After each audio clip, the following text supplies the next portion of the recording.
Hi friends, ಎಲ್ರಿಗೂ ನಮಸ್ಕಾರ. ಇವತ್ತು ನಮ್ಮ ಮನೆ ದೇವರು ಮೇಲ್ಕೋಟೆ ಚಲರಾಯ ಸ್ವಾಮಿ ನಮ್ಮ ಮನೆ ದೇವರು. ನಾವು ಮೇಲ್ಕೋಟೆಗೆ ಹೋಗಿದ್ವಿ.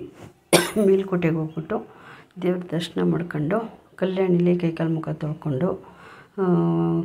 ತೊಳ್ಕೊಂಡು ತಲೆಗೆ ತೀರ್ಥ ಎಲ್ಲ ಹಾಕ್ಕೊಂಡು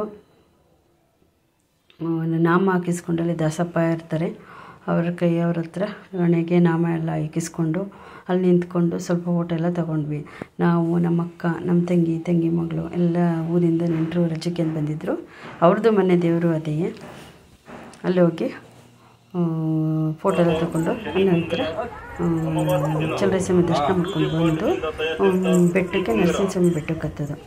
ಫ್ರೆಂಡ್ಸ್, ನರಸಿಂಹಸ್ವಾಮಿ ಬೆಟ್ಟನ ಆರಾಮಾಗಿ ಹತ್ಬೋದು, ಆರಾಮ್ಸೆ ಹತ್ಬೋದು. ನರಸಿಂಹಸ್ವಾಮಿ ಬೆಟ್ಟಕ್ಕೆ ಹೋಗಿ ದೇವ್ರ ದರ್ಶನ ಮಾಡಿಕೊಂಡು ಇಲ್ಲಿ ಯೋಗ ನರಸಿಂಹಸ್ವಾಮಿ ದೇವ್ರು ಸಿಗುತ್ತೆ. ಯೋಗ ನರಸಿಂಹ ಇದು ದರ್ಶನ ಮಾಡಿಕೊಂಡು ಯೋಗನ ಬೆಟ್ಟಕ್ಕೆ ಹೋಗಿ ನರಸಿಂಹಸ್ವಾಮಿ ದರ್ಶನ ಮಾಡಿಕೊಂಡು ಅಲ್ಲಿಂದ ಬರುವಾಗ ಸ್ವಲ್ಪ ಫೋಟೋಗಳು ತಗೊಂಡು ಆರಾಮಾಗಿ ಇಳಿದು ವಾಪಸ್ ಮನೆಗೆ ಬಂದ್ವಿ. Thank you.